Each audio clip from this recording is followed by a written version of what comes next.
Good evening. Hello, everyone. Hi. Welcome to the Museum of Ventura County and Ivor Davis, up close and personal with Mary Olson. We are delighted to have you. And with that, I will introduce Ivor. So Ivor is a British journalist and author known for his extensive career covering music, politics, and Hollywood. Born in London, he moved to America in 1962 and became a foreign correspondent for the London Daily Express, where he covered significant events such as Beatles' first American tour and the assassination of Robert Kennedy. He has authored several books, including The Beatles and Me on Tour and The Devil and My Friend, detailing experiences with the Manson family and other notable figures in American history through The Devil and My Friend. Davis has also been involved in various true crime investigations, showcasing his unique perspective on some of the most significant moments in U.S. history. Without further ado, Ivor Davis.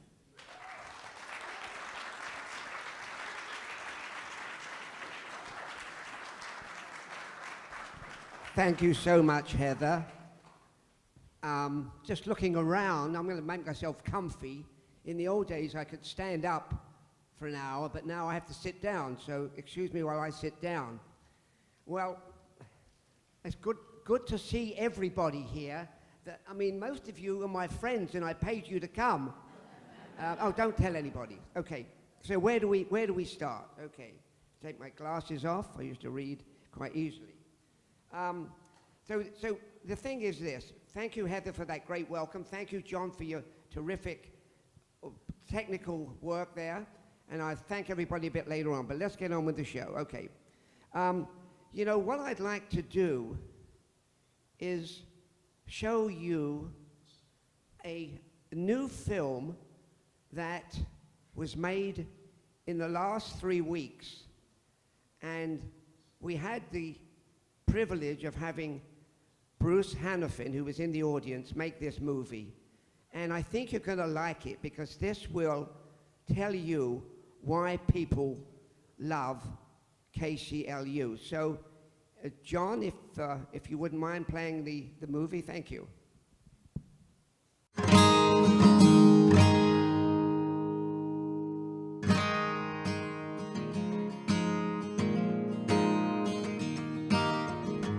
Hi, my name is David Comden, and I'm here to tell you why KCLU is one of my favorite radio stations.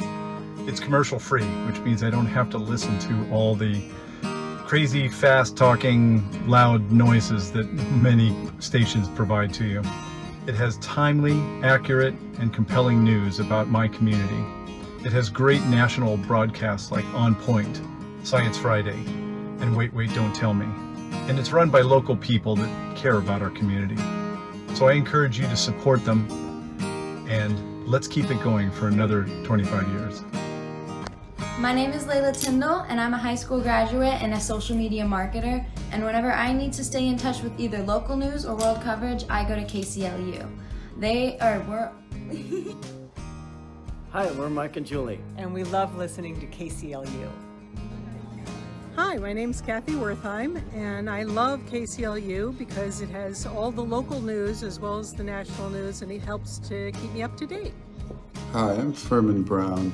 I'm with the Ventura Music Festival for about 10 years now. My favorite shows are Freakonomics and Fresh Air with Terry Gross. Latch Me Sing is one of my favorite hosts, but I like to listen to the station because of the fact that they have local news and it's unbiased reporting from my perspective, and I appreciate that in a very biased world. My name is Martha Picciotti. I'm an established architect in the Ventura County and Ojai area for the last 30 years. I love KCLU. It's a very important part of my daily life, especially while I'm driving. It keeps me abreast of the daily world events, local events, weather, and traffic. Without KCLU, I would not be an informed, educated citizen. KCLU is my number one source for news, reliable and truthful news. Hi, I'm Suzanne, owner of Rosie Lee Imports in Ventura. I love KCLU. I listen to it on my way to the shop, Lance Orozco keeps us informed of everything that's going on in the Central Coast. Thank you. I'm David Lowe. I was in the radio business in Ventura County for many years, running a local news department, and I really appreciate what Mary Olson and KCLU have done. I know how tough it is to do that. I enjoy listening to their work. It's a great radio station. Hi, this is Kwanfen Liu. I am the artistic director and conductor of the Channel Islands Chamber Orchestra and Choral Association based in Ventura. I love listening to KCLU, where fresh air flows like a cool breeze. The shows are always on point. I mean, who does not like Science Friday? It is like might workout, but way less sweaty, and would invoke my hidden brain powers. Of course, we cannot forget about... Wait, don't tell me! The Funny and Awesome Show. Not to mention, Miss Verde and I both have unique accents. All things considered, I cannot thank General Manager Mary Olson enough for her hard work from her tiny desk to keep the station vibrant here and now.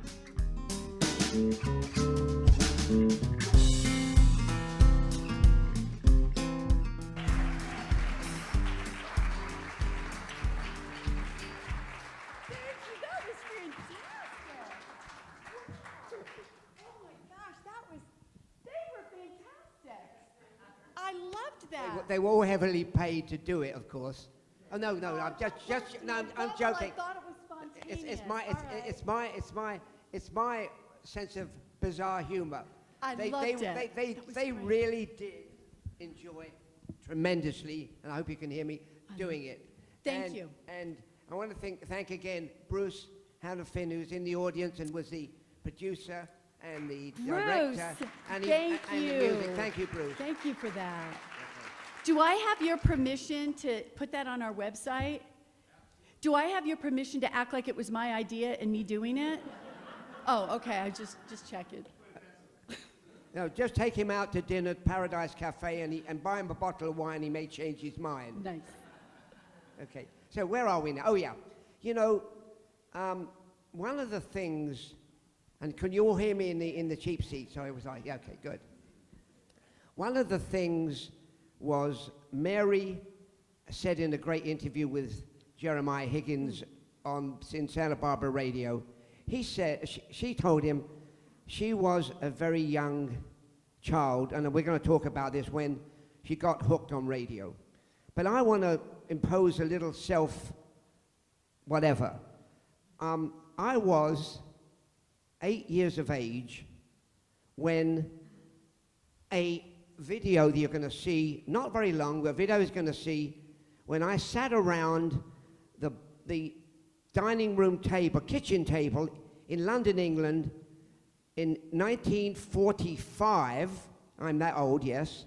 In 1945, and this guy came up, and you'll recognize who he is when John plays the video, and he announced an announcement that had us absolutely rapturous, and you'll see why if you wouldn't mind giving us that sound tape, please.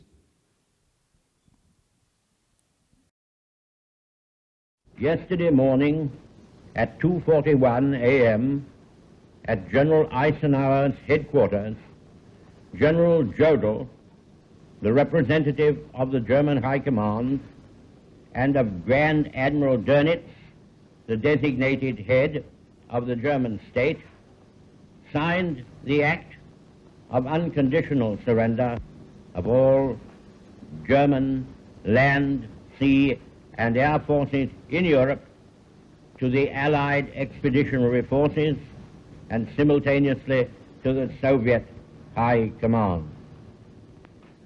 Hostilities will end officially at 1 minute after midnight tonight, Tuesday, the 8th of May. Thank you. That was 1945. The war, ending the war, announcing that the war was over. That's amazing. It is. That was the way we learned. Joyful, because I always tell my friends that for 3 years I lived in a bomb shelter at the bottom of the garden. Anyway, but I won't go into that. Let's immediately swivel to you, Mary, and tell us, if you would, how was radio such an impact on your life, and at what time in your career and life? Well, I grew up in, is anyone here from Indiana by any chance? I'm always curious to see if there's another Hoosier. No, huh? Okay, not all of us escaped. Okay, so I grew up in a little town in Indiana, and youngest of 5 kids, and I was born with I had a congenital birth defect, and so I was very ill as a child. I spent a lot of time in the hospital. And my mother, who was just a saint, we were stair-step kids, right? So she couldn't be with me all the time in the hospital because there were the laundry and other kids eating and help with homework and all that kind of stuff. So I spent a lot of time alone in the hospital, and I remember, I joke later on, it's like, I'm sure they spent the money on this because they thought I was going to die. I'm sure that's why I got it. But I remember my dad saying to me, Mary, is there anything that we could get you that would make you really happy and make it easier to be in the hospital? And I dreamed of this moment. I was 7. I remember it so clearly. And I said, oh, can I have my very own radio? And the next day he came, and do you guys remember those little transistor radios where you have the dial on the side? Now, my kids are in the front row, and they're looking at me like, what are you talking about? Do you mean a phone where you tap? No. We had and you had that little fake black leatherette cover. Do you guys remember? Oh, right? Okay, I had that, and it was like, oh my gosh, this is the greatest thing in the world. So I would lay there, and yes, I'm going to bed. Wait for the, when nurses were all white and they padded with their shoes out, and I would get my radio and I would tune it in. And I was like an old man at 7 years old. I would listen to AM radio, and I loved it. And then all the great stories, and I loved it, and the news. And then when I got a little bit older, I listened to WLS. Are there any Midwesterners here? Does anybody know? Okay. Chicago. And do you know what WLS stands for, sir? There's a prize if you know what WLS stands for. Anybody know? You win a prize. World's largest store, because it was on top of the Sears building, the Sears and Roebuck building in Chicago. World's largest store. And they played R&B music, and I was like, what in the name of heaven is this? Which is still to this day my favorite music. And that's when I fell in love with the Jackson 5, but that's another story for another day. Anyway, that is my love of radio. It started when I was 7 years old. Yeah. And also, I remember in that good interview I heard, and you said radio is a very personal way. What did you mean by that? Radio is the most personal medium there is. We are with you when you wake up in the morning. Haven't had your first cup of coffee yet, you have it with us, right? When you're deciding what you're going to wear, I have to listen to the radio. Do I need to bring a sweater today? How is traffic? Hey, how are you? Good to see you, Dave, in the very back. Hey, friend. Do I need to wear a sweater? You're singing in the shower. I'm in the shower with you, And I'm with you as you're driving to work. I'm just sitting there looking at you. Gosh, you look good today, right? And so it's a really personal medium. And what Ivor just said really says it all. He was a little kid who gathered around a radio. A wireless. A wireless, of course, a wireless, to hear what made you choked up 80 years later.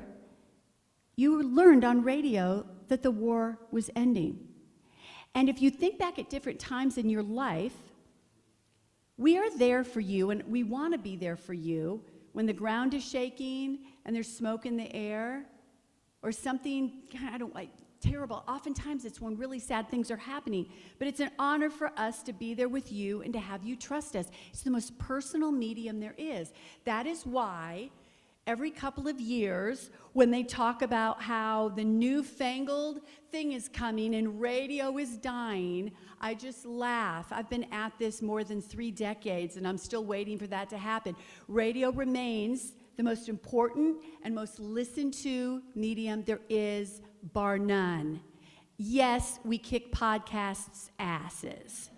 Okay, so all the young people here, radio reigns supreme to this day. So there we go. Terrific. Well, how did you actually get involved in the wireless business, radio business. Yeah. So I'm still back in 45. Tell us a little bit about that. And did you immediately go into radio, or did you do something else before you got bitten by the radio bug? Okay. Well, I always wanted to work in radio and television. I went to Purdue University, and that's what I majored in. And I had shoveled way too much snow in my life, so I knew that I was going to come to some place where it was sunny, and what's better than California. So came out here and first worked in television. Does anybody here remember Chuck Barris? The dating game, newlywed game, and gong show? Yeah, right? So I worked for Chuck Barris. And then in the contestant department, that was a hoot. You know, he ran away with red in accounting. Did you guys know that? That is real. You knew it. Okay. So anyway, did that, and then I worked in television syndication, and then I worked for Ticketmaster Corporation in their corporate headquarters, and I did that, and then I was recruited from Ticketmaster for this position. California Lutheran University had the license to put KCLU on the air, and they needed someone to help get it going, and I was part of the original team that signed it on the air almost 31 years ago. Almost 31 years ago. And I've got a confession, friends. I was in LA and very starstruck. LA, is there any place better? And Ventura County was a place that I remember driving through on the way to Santa Barbara. And then the funniest thing happens. You get older, and you're like, what is up with all the noise and the stink and the congestion and the traffic in LA? And so when I got this job in Ventura County, I'm like, this is paradise. And now I don't want anyone else to know, so let's keep it our secret. So, but I came out here, and how could I not? I mean, NPR, I've been listening to NPR my whole life. What is better than NPR? And to be on the ground floor of getting something going was so exciting.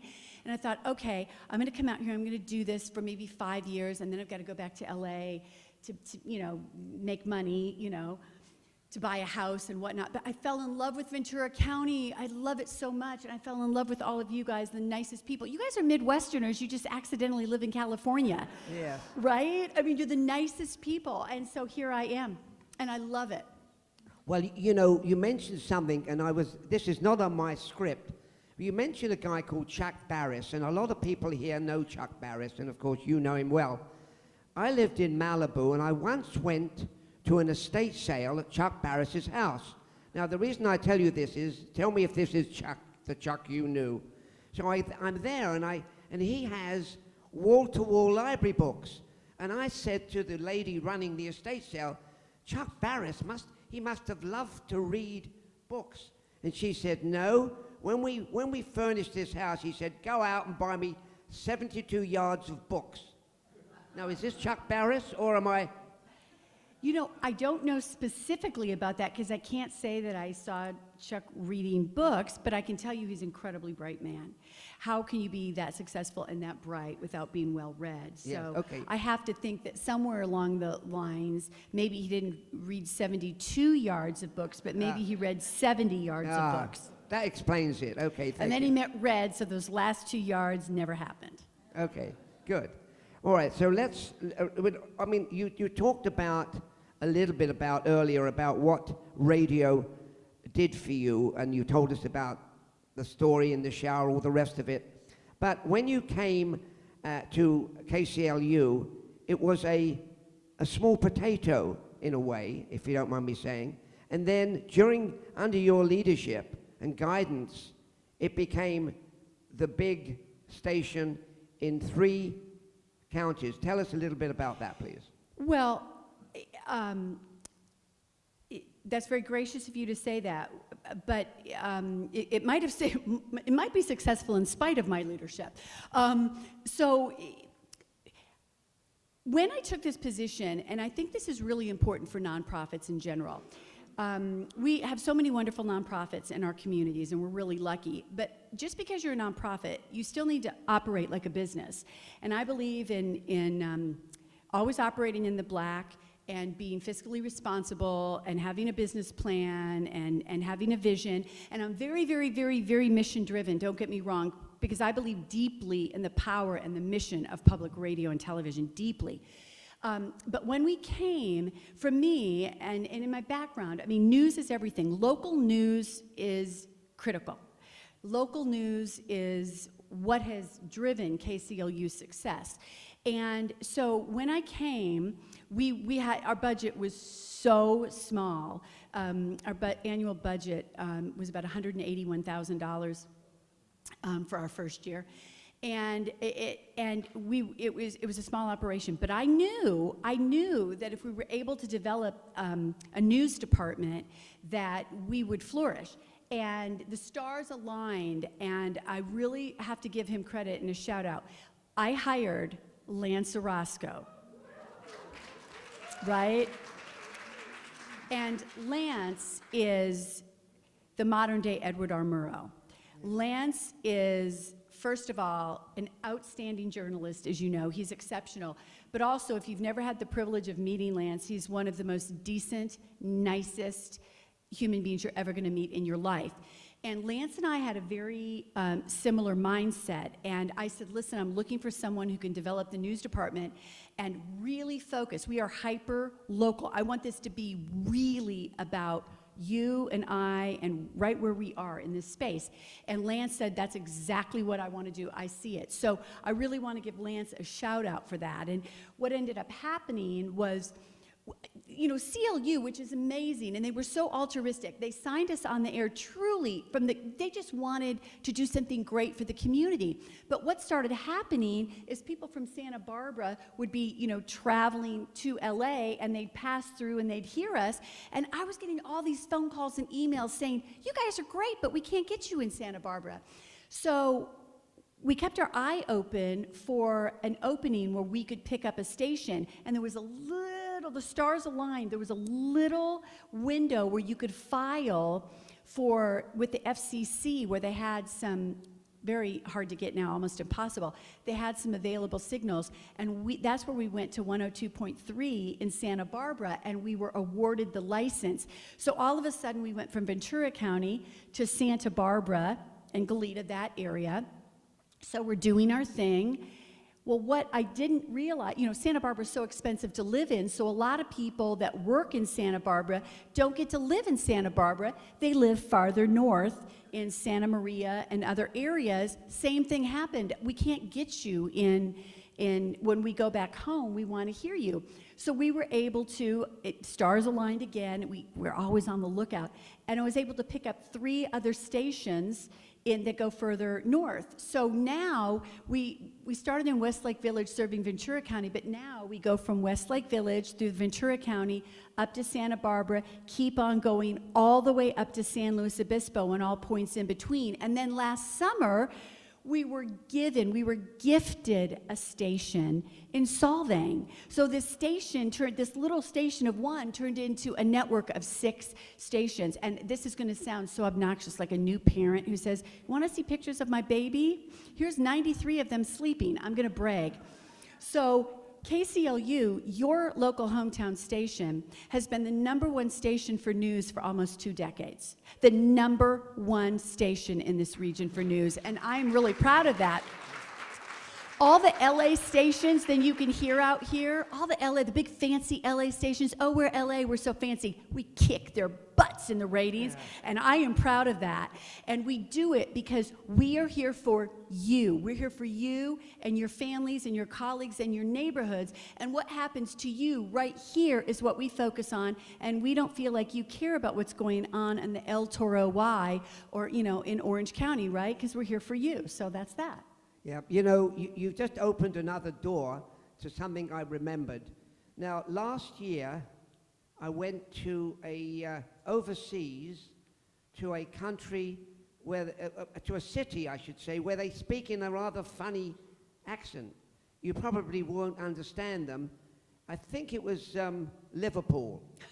And while I was in Liverpool, I got my iPhone and I clicked on to the internet, and every day I could hear what was going on in Ventura County. Good. Tell us about that. Okay. How many people here have the KCLU app on their phone? Right. Good. So that means wherever you go, what I basically want to be is I want to be your stalker. I never want you to be anywhere where I'm not with you, right? So if you go to the App Store, and if you need help with this, I will do it. I will help you afterwards. You go to the App Store and you download the KCLU app. And the reason that that's important is, first of all, we're with you always, but you can be listening to a story here, and if you're driving someplace else, if you listen through the app, you can continue the rest of the story so you can know what's going on. So if you need help getting the app, I'll be happy to help you. And my kids are here too, and you know how kids are with phones and everything, so I can put them to work as well. Yeah. I'm going to ask you this question, and I don't want to put your husband Victor on the spot, but maybe I will. But your energy is unbelievable, and I wondered, what do you eat in the morning? How do you do this? How are you so energetic? Please tell us all. Okay. It is all natural, but I'm going to tell you a funny story because you had that picture of Larry Hagman up there. So he was great, and I'm really proud to say that he was a friend. He was a good friend to the station, and he was a personal friend. And the first time I met him, because Larry's really outgoing, the first time I met him, he was just looking at me, and he was looking at me, and he finally said, "Darlin, what are you on?" And I said, "What do you mean?" He said, "Are you taking speed?" I said, "No." He said, "This is all natural?" I said, "It is." And he said, "Because I was going to ask you who your dealer was." Well, no, it's all natural. And my husband is delightful, and I will tell you a funny story about him in a second. But he is not quite the opposite of me, but maybe a little bit the opposite of me. He's an emergency room physician, and he's always calm. No matter what happens, he's always in control. I mean, if any of you are going to have something bad happen, tonight's the night to do it. He will race right over. He will save your life, and he'll be calm the whole time, right? And so I would be the worst person to be an ER doctor. I would be like, "Oh my God, that's terrible. That's a lot of blood. Oh my God." No, he'd be like, "Mrs. Jones, I'm going to put all your insides back in and stitch you up. It'll be fine." So it's probably good. You probably can't have two people like me. Oh, it would be disaster. Yeah, So, I think that's really true. But I wanted to tell you a funny story about him. So I was a single mom, and we had membership drives. I know Dave is here. Who else been here to answer phones back in the days when we had membership? Oh my gosh, thank you, you guys, thank you, thank you, thank you. Okay, answering phones during the membership drive. So I'm in the studio. Lance is over there. You've been there. You and Louise answer phones during the membership drive. I'm over here, and the tables are in a square, and he's sitting over at the table, okay, answering phones, and I get up to go to the ladies' room, and then we had a bunch of people that, used to gossip. And this lady next to him said, "She's such a nice young girl. Isn't it a shame?" And he said, "A shame?" And she said, "Well, I probably shouldn't say this, but she's divorced." And he went, "Oh, really? Tell me more." And so, anyway, my husband was a KCLU volunteer. And I told this story one time a few years ago, and this man raised his hand at the question and answers, and I said, "Yes, sir." And he said, "Well, I've been donating to KCLU for years. How much did he have to give? All I got was a mug." But that is my sweet husband. Honey, why don't you stand up?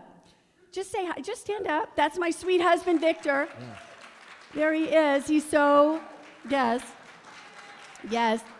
So if you feel any tightness in your chest, he will run towards you, but I don't want that to happen. But that did happen when we were, I'm sorry, do you want me to stop talking? I want you to carry on. So one time when we were dating, I should talk more about KCLU, but just a quick story. Listen, go ahead, please. So one time when we were dating, and he took me to this fancy hospital. He was chief of staff at the time, and he took me to this fancy hospital dinner. And I was still deciding. I'm like, dating. I figured I'd just be alone until, I don't know, I retired someday. Maybe I'd meet another public radio nerd guy. I did, but I just met him early. But anyway, so we're at this dinner, and I'm sitting there, and so anyways, he's sitting next to me, and all of a sudden, someone runs up, and he says, Dr. Candiotti, that's his name. Dr. Candiotti, oh my gosh, come with me. Sister Margaret, it was a sister, Catholic nuns. Sister Margaret, it just collapsed on the floor. And he jumps up, and he runs over to Sister Margaret. All the other doctors are standing around just kind of looking. What do they know? It's a pathologist, it's a radiologist. They're all looking, saying, what do? We don't actually touch people. So he's down there, and he helps Sister Margaret, and they whisk her off to the hospital. I'm thinking, wow, that's kind of impressive, but hey, whatever. He comes, he sits back down. I swear to you, this is the truth. It was like 5 minutes later, come in, Dr. Candiotti, come quick. Somebody else over there had like a seizure. This is true. He goes running over there. Only this time I noticed, and I go, he is really cute. Is that a cape I see fluttering in the back? Right? He goes over, and he saves somebody else. This is the honest truth. He comes back down. I'm like, I might be interested in him. Okay? We're sitting there. God, I swear to you, this is true. Third time's a charm. Dr. Candiotti, come quick. By this time, I think, I am definitely going to pay attention to this guy. He's got a little something going on. So anyways, he's like been my superhero since that night to this day. He's my superhero. But that is true. That's a true story about I him. believe you, and we do believe you, because it just fits into your dynamic style and his stability. I'm sorry, I've only met you a few times. I'm sure you're a very stable guy, and if I'm wrong, you can correct me later on. Okay, so let's talk again about when you started out in the radio biz, and you've addressed this before, but I'd like to hear it again. In those days, and it was a few years ago, easy there. Women were not able to break the glass ceiling. And did that enter into it when you started out? And how have you made it that women can run things? My God, not as president though, as we know. But anyway, go ahead with that answer. Well, I put the station on the air, part of the original team, almost 31 years ago. And when I went to the NPR conferences in the beginning, there were just not, even with NPR, even with public radio, there were not a lot of women in leadership roles in public radio. There were a lot of men, mostly men, nice men, smart men, capable men, wonderful men, but there were not a lot of women. And there were a few women, and I admired them immensely, and they were mentors to me. Now when you go, there are quite a number of general managers, in public radio, and I'm really proud about that. And public radio is really good about diversity, just really great about hiring all kinds of people with all kinds of backgrounds, with all kinds of perspectives, which is so important, which is why we all listen, right? We don't need to be in an echo chamber and only hear what we already know, our own lived experience. We get to hear about people and from people that we've never been exposed to, who have new ideas, who challenge our ideas, who are dynamic and insightful, and public radio hires those people and puts them on the air. And I'm proud to say that we have, at KCLU over the years, we have put shows on the air when they were brand new, and I have gotten pushback from it because those voices sounded different. They sounded different. And people weren't comfortable with that. But we kept them on the air, and people learned to get comfortable with it, or they learned to dial and tune in someplace else, and I was comfortable with that, because we're here for everybody. Yep. When I tune into KCLU, it seems like 30 times a year there's Mary Olson asking for money. Now, that is what we call a gross exaggeration. Oh, really? Oh, okay. Now, first of all, I like to think of it like this. I am extending an opportunity to all of you to support something that you listen to and you love, and that you're going to feel really good about supporting. Now, don't you think that's a fair assessment? Yeah? See? But it's not. It is only 2 times a year It is only 2 times a year, but I want to be upfront with you. Because of what has happened, it's got to be 3 times a year now. It's going to be 3 times a year to extend an opportunity of friendship to all of you. Yeah. That's how I like to think of it. Now,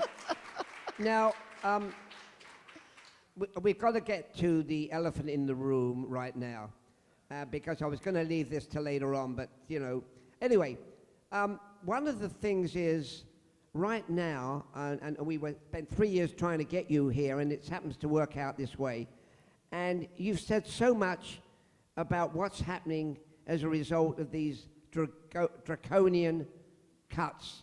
So I'm going to, if I may, unleash you and ask you, why should people support, and how is this going to affect these awful cuts that have been made? How is this going to affect you, and what can you do to turn the ship around?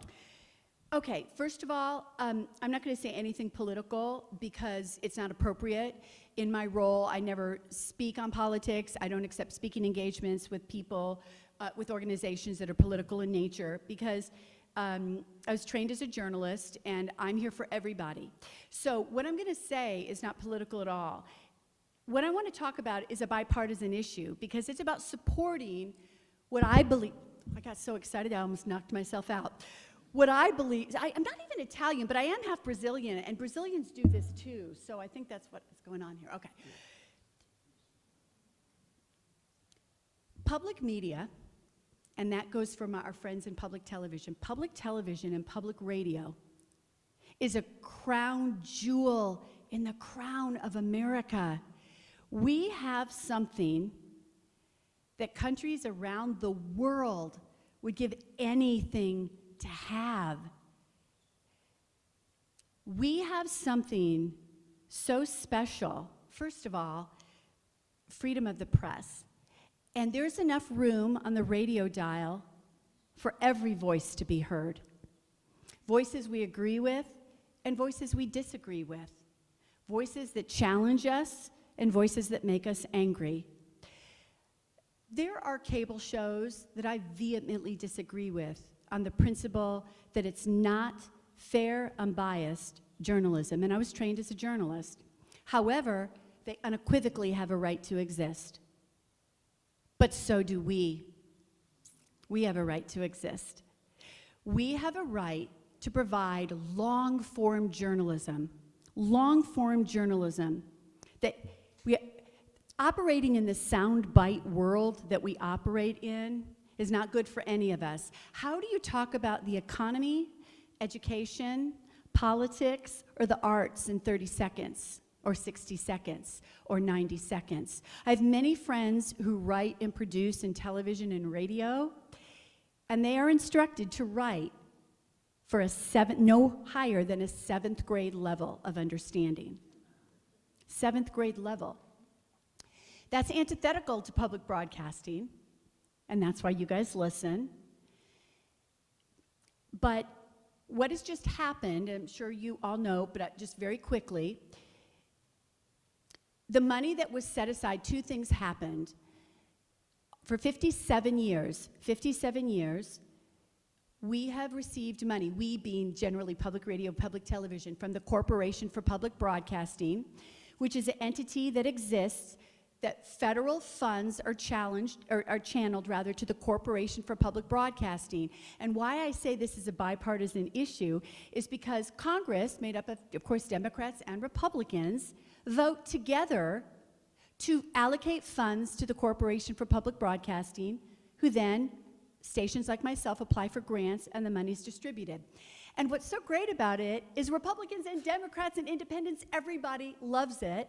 And they have consistently supported this. And you may remember many years ago, the 104th Congress, headed up by Newt Gingrich, made an attempt to defund the Corporation for Public Broadcasting, and Americans went crazy. Republicans and Democrats alike joined hands across the aisle, but also so many calls came in to the Hill that we broke the phone lines. You guys broke the phone lines, and people said, do not mess with Big Bird and Elmo, and don't you dare mess with Morning Edition and All Things Considered, right? Never happened again until now. So last week, that stake went through the heart of public media, because not only did they take back the money that had already been appropriated and was sitting in the Treasury, because we were all waiting for the checks to come up here in the next few months, that was clawed back, that $550 million for public radio, clawed back, and public television. And not only that, but no more funding will go for the Corporation for Public Broadcasting. If you watch public television and you haven't donated, I encourage you to do so. If you listen to KCLU or other stations, if you cheat on me and you're listening to other stations and you haven't had the opportunity, I encourage you to, because we are at a very, very critical point now in this country. Ivor, I'm not worried about year number 1. I want to say I'm very grateful. I'm grateful. Tomorrow it will be 1 week. In this week, many of you have gone online and made gifts, and you've already sent in additional gifts, and bless you. I can't begin to tell you how appreciative I am. It's not year number 1 I worry about. It's year number 2 and 3 and 4 and 5 on, when it's not in the news anymore. I'm really sad for our country and I'm really sad, and it's not just about us. Look where we live. We live in an affluent area. We live in a healthy, robust economy in our region for the most part. But I have colleagues across the country, and the network that breaks my heart the most is Alaska Public Radio, one of the finest networks in the United States. And they are doing such important work. Not only are they doing emergency services, it's so ironic, you guys, as Congress was defunding all of us, the earthquake, 7.2 earthquake, happened in Alaska, and the very stations that were a news director and a general manager, it would be like Lance and I, at risk of their own lives, stayed in these little stations that were by the coast, because they were doing broadcasting on the tsunami. They thought a tsunami was coming. As they were defunding us in Washington, people were risking their lives so they could put news out to a community that they thought would be adversely affected. And it breaks my heart, because stations will close. Not KCLU, but stations will close. Poor areas are getting hit the hardest. The rural stations in the South, really poor areas, serving minority communities. Because, you know, if an average gift for some of these communities is $27, so you call or you go online and make a $27 gift, those folks aren't able to make that a $127 gift. And what we're going to see is stations closing, and already stations like myself, it hasn't happened to me, but I talk to colleagues, commercial stations are already calling saying, yeah, we know you're going to go under, why don't you just go ahead and take yourself out of your misery now and let us buy you. This is what happened last Friday. So I share that with you. Again, KCLU is going to find a way. I'm half Brazilian. You cannot find more stubborn and determined people than a half Norwegian, half Brazilian. We are going to find a way, and it's going to be fine. But there are stations that have general managers that have already laid people off, and they're closing local news divisions because local news is incredibly expensive to produce. Incredibly expensive to produce. At KCLU, we're funneling more money into local news because that's why you listen, and that's why we're the #1 station, and I wouldn't have it any other way. And I really don't understand how Congress, and this is just, I'm just going to say this, in good conscience, could defund public media when their own constituents live where there are fires and floods and weather that regularly put at risk the lives of their constituents. And public radio is the one. How many of you have heard Lance Orozco 24 hours a day when there's smoke in the air, right? Do you know he literally sleeps in the news car? At the last big fire, he came into my office. This is a true story. He's the nicest guy in the world. He said, I hate to bother you, Mary. I hate to bother you. I said, what's wrong, Lance? And he went like this. do you think the station could buy me a new pair of boots? He had melted the bottom of the soles of his boots because he was so close to the fire line, sleeping in his car, because he wanted to make sure that everyone here knew where the Red Cross shelters were, where to evacuate your large animals if you had them, if you were a mandatory evacuated neighborhood, or if it was a good idea for you to leave now. And that's what public radio does. The commercial radio stations aren't set up to do. And I'm not here to bash commercial radio. They just have a different business model, and their mission is different. Their business model is to sell 22 minutes of commercials an hour to you.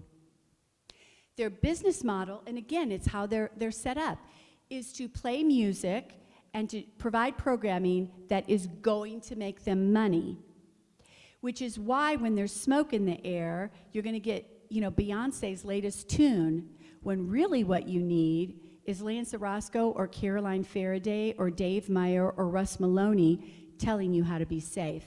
Don't get on the 101. It's closed, and here's why. That's the power that you guys have to make sure that we thrive, and not just us. I really mean this. Public television and public media in general. And I'm sorry I'm on a soapbox there, but I feel it so deeply. I'm so passionate about this, and that's why I've dedicated my adult professional life to public media, because it's just unlike anything else. And Elmo and Big Bird have black eyes now, and I don't think that's very American. Yeah. Well, Mary, thank you. What can I say?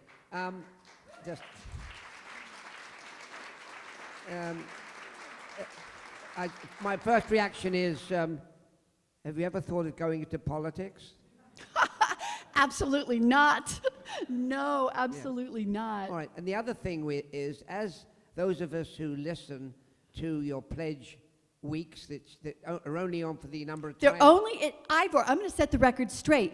It's 5 days and 5 hours, not a week, not weeks, not endlessly. 5 days, 5 hours. So that is just 10 fun-filled hours a year. Yeah. But you always say, and this is kind of interesting, you always tell us, which is fascinating, if we want this program, it's going to cost us 10 shillings or a little bit more than that. Can you tell us how you choose the programs you choose, and you do tell us on the air what it costs? Can you tell us a little bit about that? Because some people like some shows and some people like other shows. Go ahead. Well, first of all, I work for you. Hands down, I work for you. This is your radio station. What do we say on air? Say it with me. You are the you in KCLU. And it's so true, right? So I work for you. What we do as far as programming goes is we choose very carefully, and it's by a lot of feedback from all of you. You guys are not shy. If we do something you don't like, believe me, my inbox is full. And I do. Anyone here ever emailed me and gotten an email back? I answer everybody back. Yes. Sir, did I respond promptly and with respect and courtesy? And I called you? What did I call you? No, I'm just kidding. Did I call you? Did I help you? Okay. All right. Are you a donor, sir? Thank you. All right, good. So I work for you, so if you have ideas, oftentimes you guys will say, I was on the East Coast and I heard this, or I was in the Midwest and I heard this, and then we check it out and we see if we can fit it in. Now, we do get ratings, just like commercial stations, because it doesn't make any sense if we're running a show that you clearly don't like, and we would know that if you don't listen, right? So we do pay attention to ratings. However, and this is important, we're not ratings driven.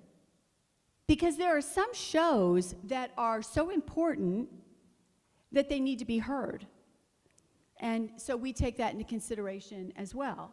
Not everything is going to be Morning Edition or On Point or Fresh Air with Terry Gross, or sometimes there are other programs that are very, very thoughtful. And, I don't want to say it's like eating spinach, because I love spinach, but it's important that you have a well-rounded diet. But we spend a lot of money. we pour money into the programs. That's why you listen. So that's how we choose programs. So if there's something you like or don't like, let me know. Yeah, when there is something very big breaking in our community, are you able to, and maybe this is an ignorant question because I should know, are you able to break into the standard programming that's going on? Absolutely. Yes. We absolutely, and we do it, when I say all the time, whenever there's a, anything weather related, and certainly fires, absolutely.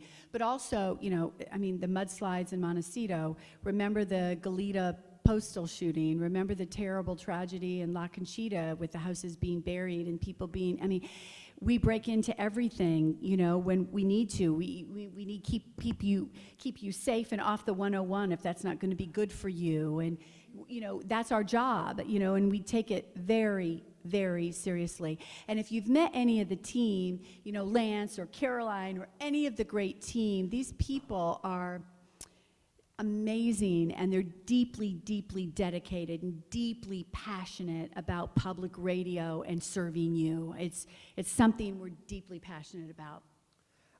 I know that a lot of people are very keen to ask you questions, and I'm just going to maybe make this my final question to you. Now, I don't want to neglect your children, but you have twins, right? I do. You have twins, and I can. One of them is going to UCLA. One of them going to USC. Yeah. Is there warfare in your house? Yeah. Okay, stand up. These are my kids. The tiny little thing, that's Yara, my daughter. And believe it or not, the guy that looks like he pays for the Green Bay Packers is my baby. That's her twin brother, Cade. And Cade is a neuroscience major at UCLA, and Yara is an actress. She's a child actor since she was little. And actually, we're going to your homeland. We leave Wednesday. My daughter got accepted to the Royal Academy of Dramatic Arts in London. Yeah. So, right.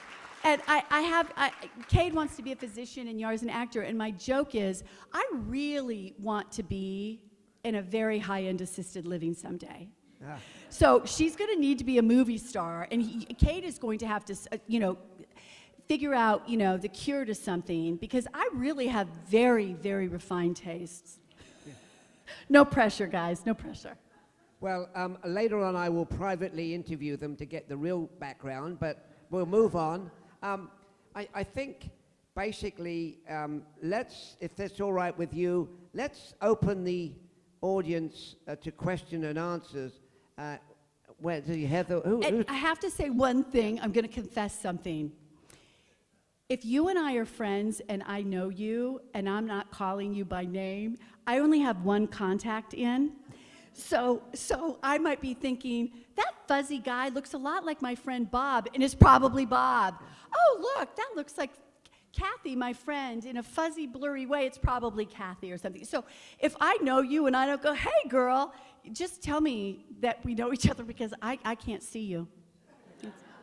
I didn't want to wear my glasses, so here I am with one contact. Yeah. So, well, there you go. And the other thing is, I think if we did a poll of everybody here, and you revealed that you are half Norwegian, yes, that's an icy neighborhood. It can be, I think. And then you are part Brazilian. Yes, that's true. I mean, that's almost incomprehensible. No, it's my dad. My dad is Norwegian, and he went to Brazil. He was an engineer. Went to Brazil to do a job, and my mother spoke fluent English, and she was the interpreter for the company. And he said he saw her and said, I've never seen a more beautiful woman in my life. I've got to marry her. And she was already promised off to Jose and his family. But that slick Norwegian American moved right in there. And the engagement was broken off. And the priest said, all your blue-eyed children will go to hell with your American husband. And that sounded fun to my mom, obviously. So they got married at the Justice of the Peace, came to America. She saw snow for the first time, and here I am. Wow. There we go. What a combo. Well, Mary, I know people are dying to ask you a question. Okay. Friday is going to do it. Sorry, Okay, Friday. awesome. No, I just wanted to say I'm here with the microphone. If someone does want to ask a question, I will carry. Okay, yay. So please I raise recognize your hand. Danny. Danny, one of our volunteers. You're close enough that the one contact picked you up. Hi, Danny. And you know, I'd just like to say, Mary, that you always talk about the local aspect of the station, but that locality now spreads around the world. So Christina, who you also know, who's my better half, is in Atlanta. And she's always calling me going, did you hear what Lance said this morning? Good. And so she's listening in Atlanta. And I traveled for many years all over the world, and I always knew what was going on at home, what the temperature was, and when there were fires, if it was near where I lived, if it was Right. something I need to be concerned about or not. So it's a fantastic thing that you're doing, and thank you so Ah, much. thanks, Danny. Thank you. Feel free to ask anything you want. I'm happy to answer questions. Hi, Karen Hoffberg. Karen, how are you? I'm Good to see you. It's been a long time. Are you still knitting? Karen did she bring, look at that sweater. Karen used to come answer phones and knit. Oh my gosh, it's great to see you.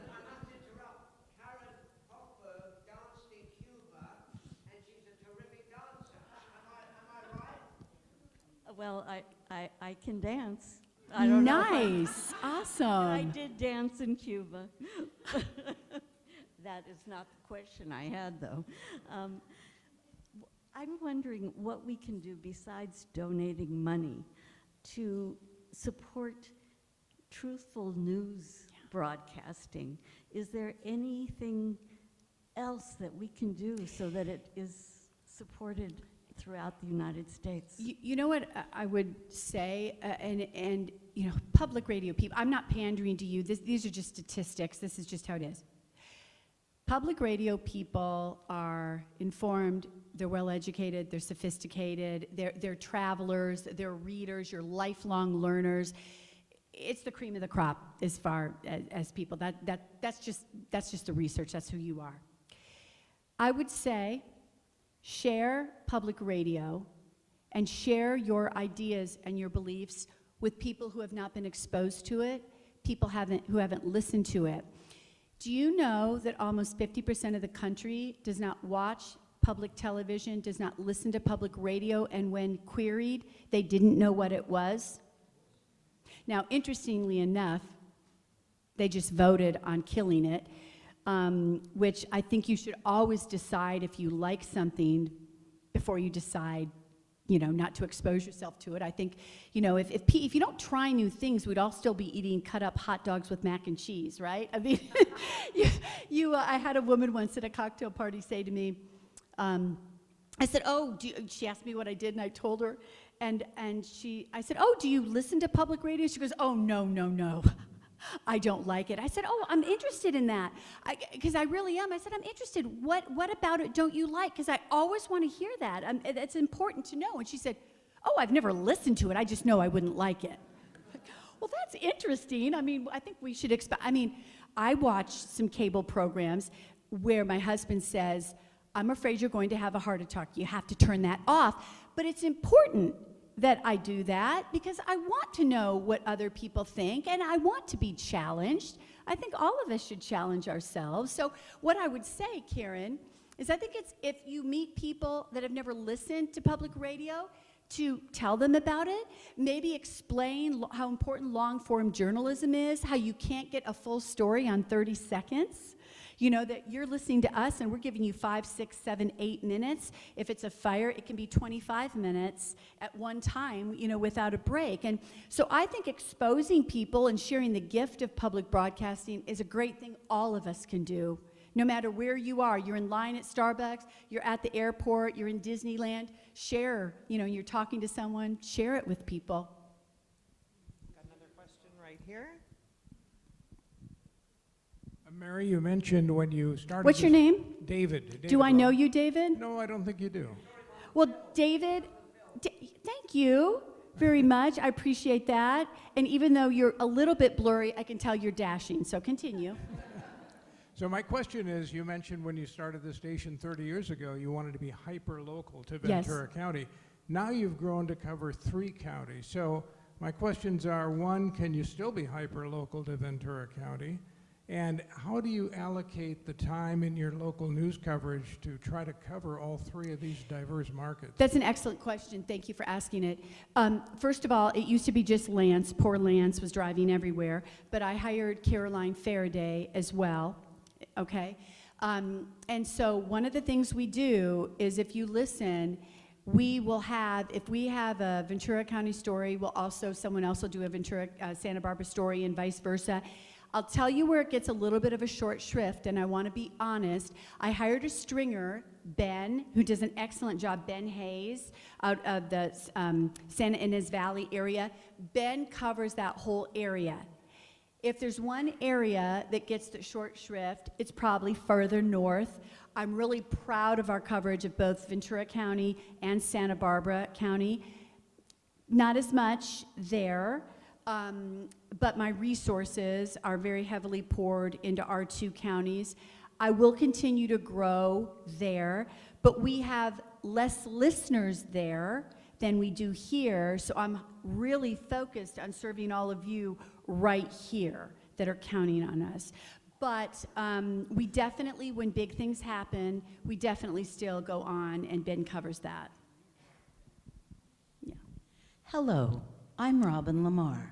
Robin, hi. Do we know each other? Not at all. All right. Well, I look forward to getting to know you, Robin Lamar. But you want to know me because I gave my TV away. Way to go, girl. I only listen to my public radio station. That is, that is amazing. That is amazing. I will tell you, you're a better person than I am because I'm sorry, you know what my husband and I are addicted to? Tell you my dirty little secret. How many people here watch Call the Midwives? Oh my gosh, isn't it the greatest? Call the Midwives on public television. Do you watch it too? Isn't it the greatest?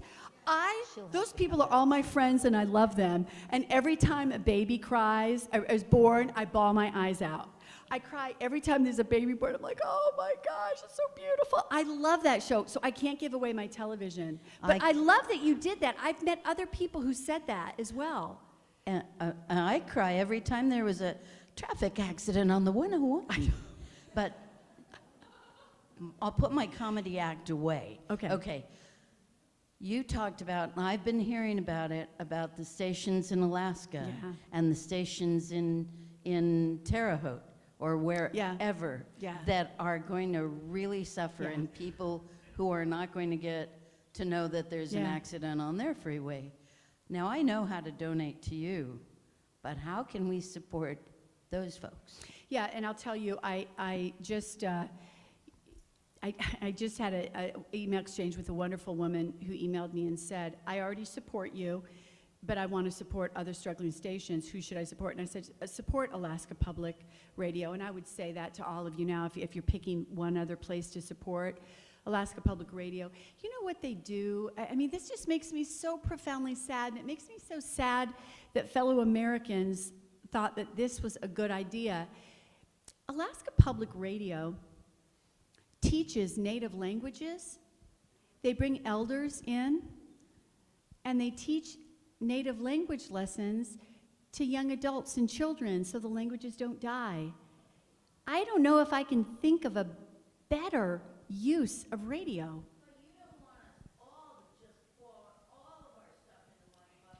Well, that's but it's a network. But I have to tell you, that's hundreds of stations.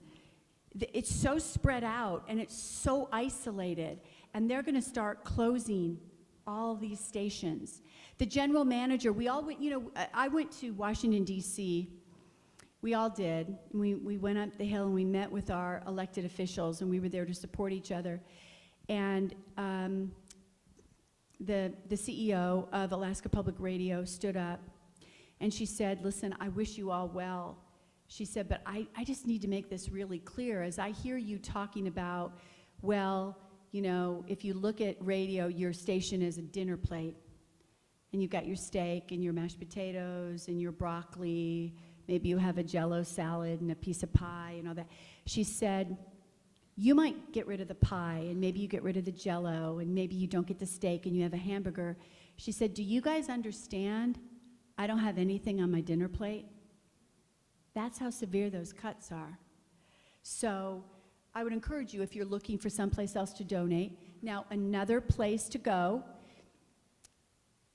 ironically, the states that identify as being red states, where their elected officials voted to defund, those states are going to get hit really hard. Those stations are getting hit really hard, which makes me really sad. And there's a double whammy here because many red states, the governors cut off their state funding as well. So they lost their federal funding and they lost their state funding as well. So for example, in Indiana, where I'm from, which Indiana public radio is a very good public radio system, they shut down their statewide network, where all the stations collaborate and do news for the state, because they knew they wouldn't be able to fund it anymore. So you can look at, and if you want to email me individually as things continue to unfold, I'll be happy to help you. I'm not here to say only give to KCLU, because we're a family and we're all in this together, and that's how I look at it. And so I'll be happy to tell you, but I would say right now, if you're looking for one, I would say Alaska Public Radio. And put a note in there. Mary Olson, KCLU, said to help fund this. Nice. I've got another question over here, Robin. Thank you very much. Tell me your name. My name is Andy Sobel. Santa Hi, Paula. do we know each other? Because you're really blurry. We've talked a few times. Oh, yes, but- that's right.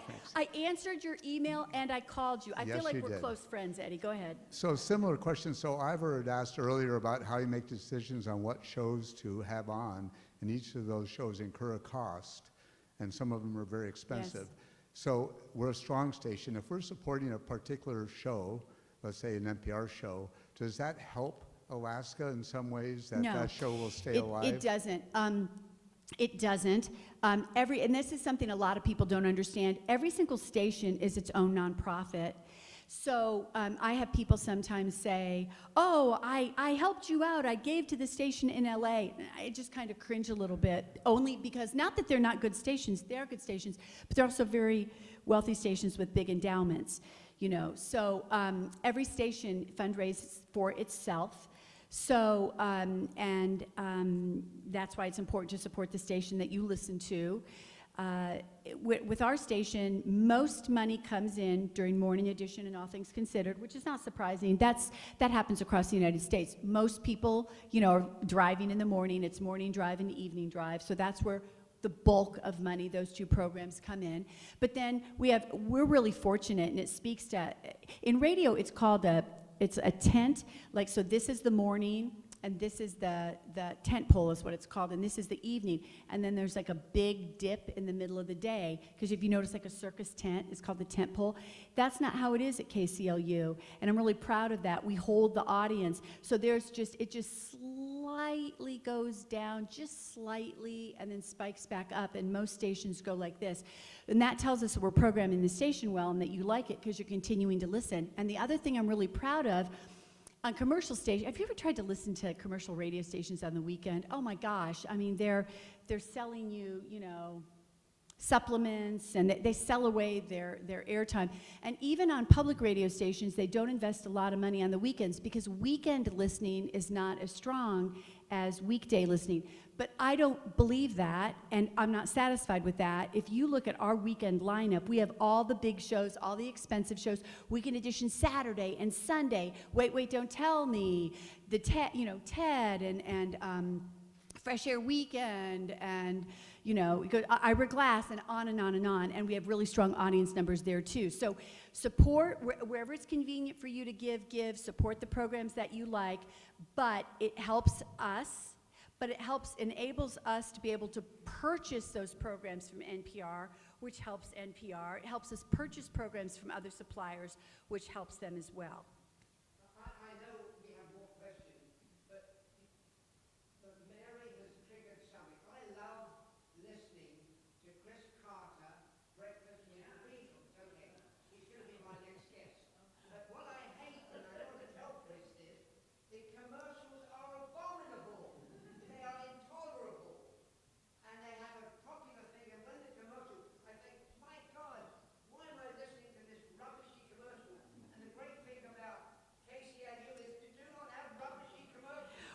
it's an upside down business model. Every MBA probably looks at us and thinks, what are you people doing? Because think about what we do.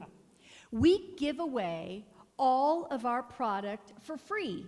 For free. We want you to listen. Keep it on 24 hours a day. Your dogs and cats will be smarter. Use as much as you want. And then twice a year we come and say, if you feel like it, it'd be great if you made a contribution, right?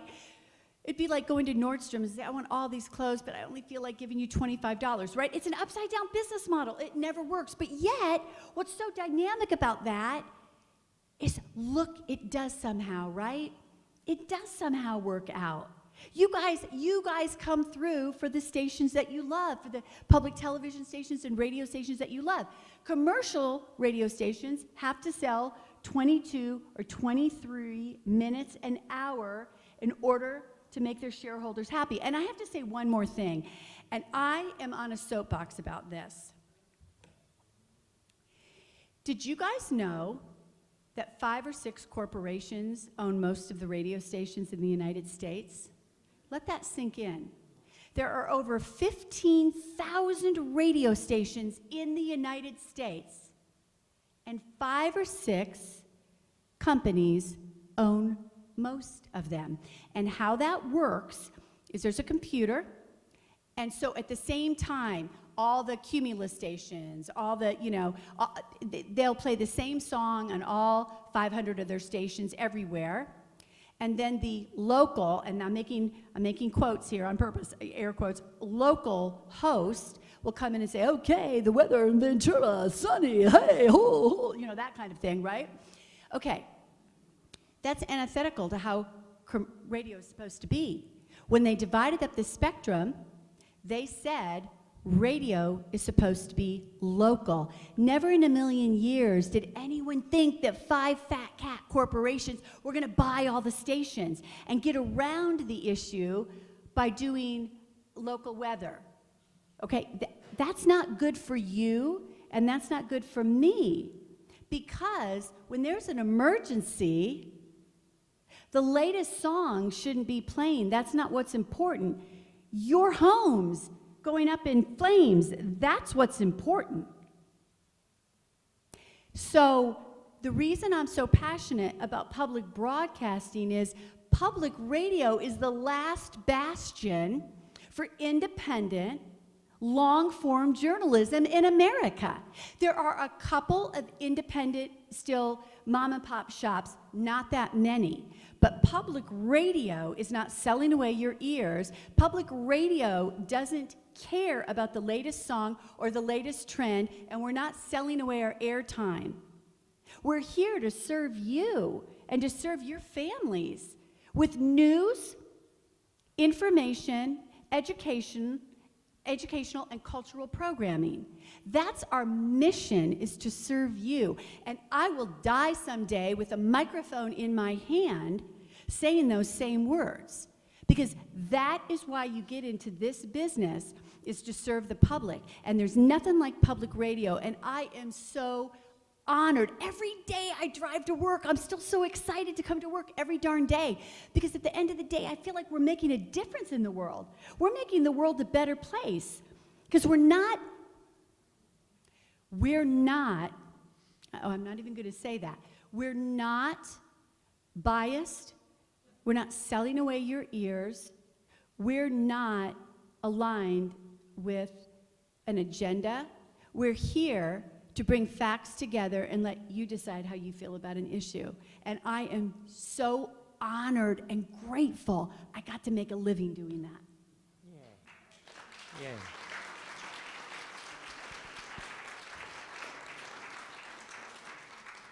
Hello, my name is Kristen Ippolito. Hi, Kristen. Hi. Do we know each other? No, we don't. You have a fabulous smile, by the way. Oh, thank you. I feel like I know you because I do listen to KCLU all the time, Yay. much to the dismay of some of my 5 daughters that are in the car. Oh, they're going to, and let me tell you something, And they girl. want they want to change the station. No, like, no, I know, I have to but finish you're this. a great mom.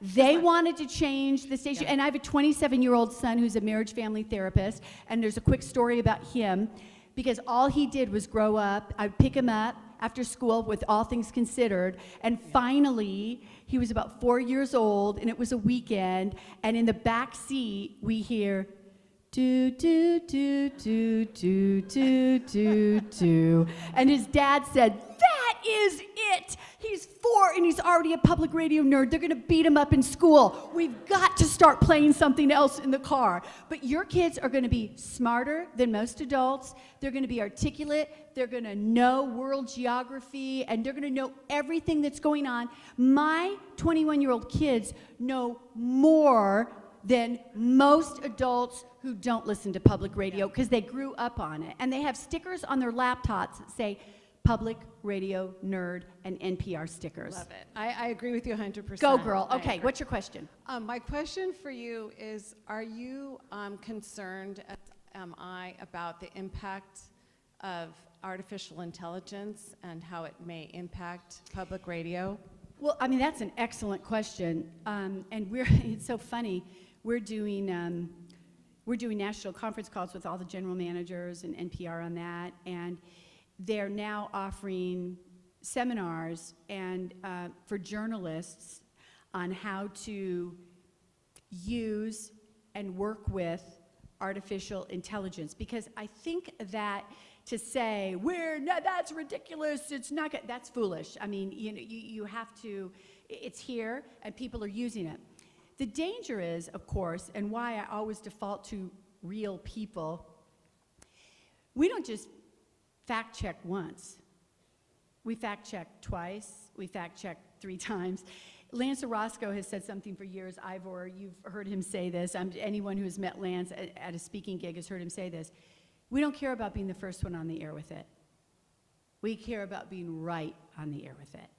And we have heard our commercial friends jump on air with reports that they got off of tips that they got off of citizen journalism websites, which people's hearts are in the right place, but they're, Mrs. Kravitz down the street is not trained as a reporter, and we've heard other news organizations jump on with that stuff, and that's nothing we're gonna do. And that's my fear with AI when it comes to reporting, because, they're gathering information from the web all over. Well, anyone who's ever used Wikipedia or used any place, you're getting mistakes. So it will be used in the future at some point when it's better and it's perfected and there is a way that we can do it safely. I think it's naive to say that's not going to happen. NPR is working with it now. Yeah.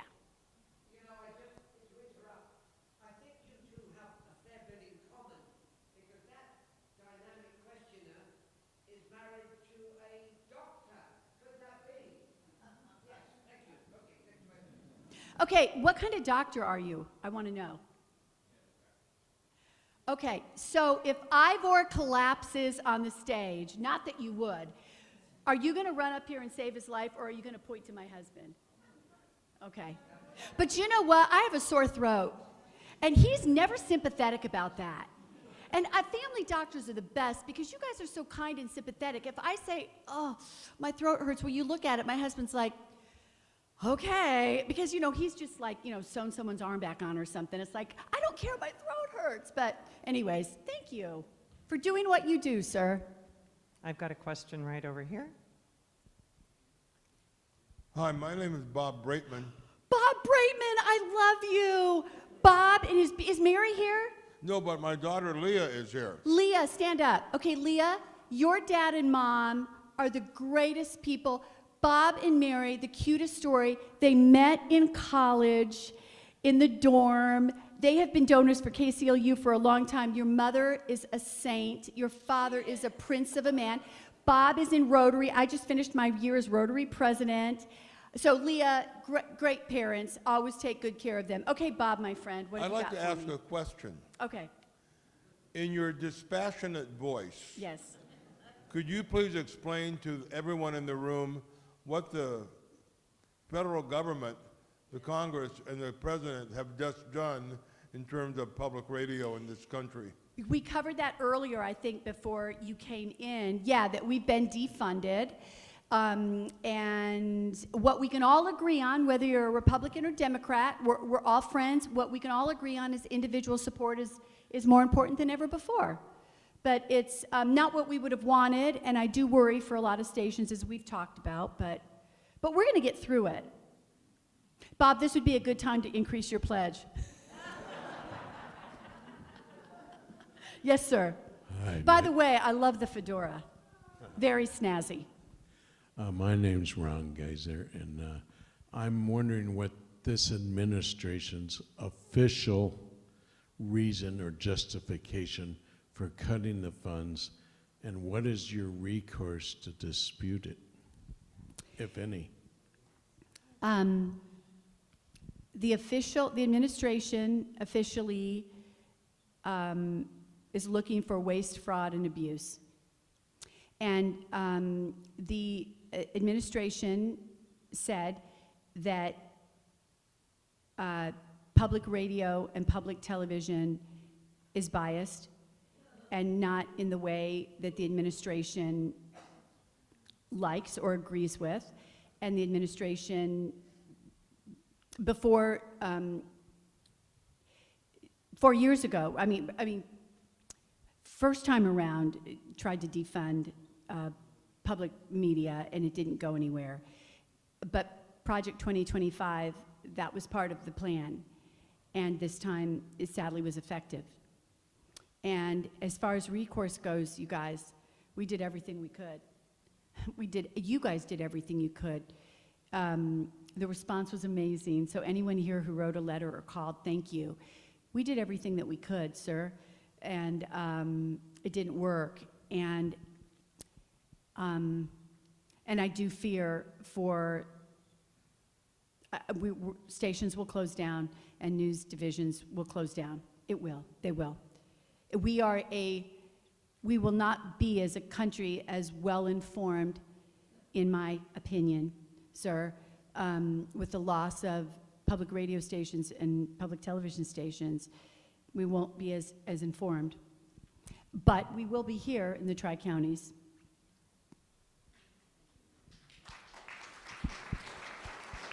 I love that you're so young. And you were on the video, weren't you?